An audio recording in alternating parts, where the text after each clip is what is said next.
Hello everybody, today we are going to be reading The Wonderful Journey by Paul Garrity. So let's open up and find out all about our story. So, my grandma came to live with us from a long way away. Every Wednesday she took me to the railway yard to see the trains.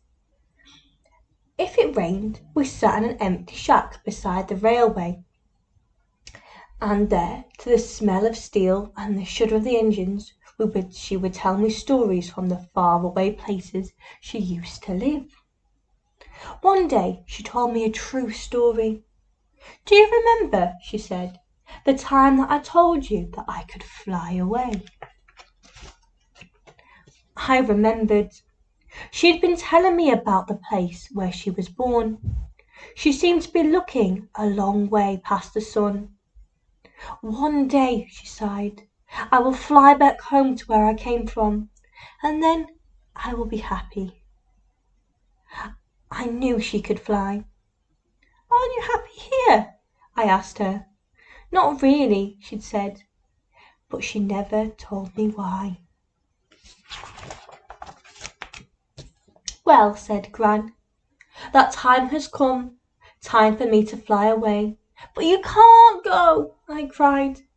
"Time doesn't stand still," she said. "I can't stay forever." "Then can I come with you, Gran?"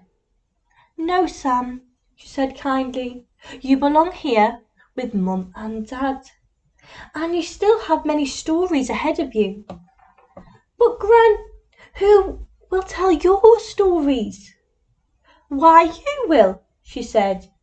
"Look at that old onion. How many times have we imagined where it would take us?"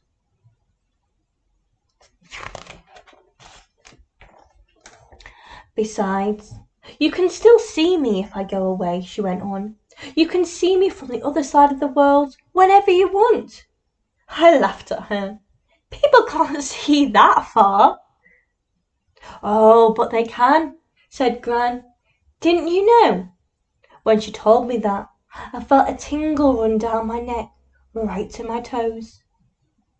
"Would you like to see Africa right now?" she whispered. We closed our eyes and she told me a story. We were flamingos flying high across the sky.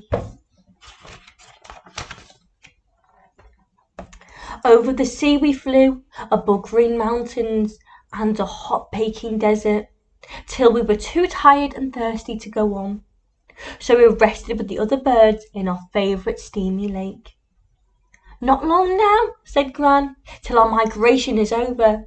And off we went again, this time high over villages, rivers and forests, until vast open plains appeared below.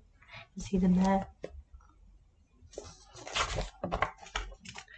We landed near a pride of lions, resting beneath knotty trees and a great volcanic mountain.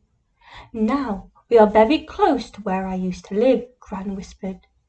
"The sun met me every morning, and the sound of animals sent me to sleep at night." I wanted to go there. I wanted to look back and see if I could see Gran from the mountain. Then Gran took us back to sea when she was a little girl. "This is why I love coming here, to be near the trains," she said. "It reminds me of the journeys I took long ago to places that only the big steam trains could go." It was then that I knew I had travelled with her many times before. Every story she had told had taken me on a journey. We had travelled together all over the world. "So you see," said Gran, "you can travel any time you want, anywhere you wish." We looked up at the sky. It was getting late, and right now I think we'd better travel home. I felt scared. I didn't want to go, in case I never saw her again. "Don't be silly," she laughed. "Just remember, you can see me whenever you like." Then she gave me a big hug. "This is our special goodbye," she said. That night I travelled on my own to strange and wonderful places that I had never seen before. I knew then that I would always be able to reach Gran wherever she went, and that she would always be able to reach me.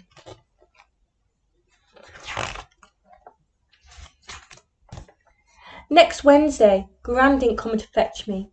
Instead, Mum gave me a letter. It said, "Goodbye, Sam.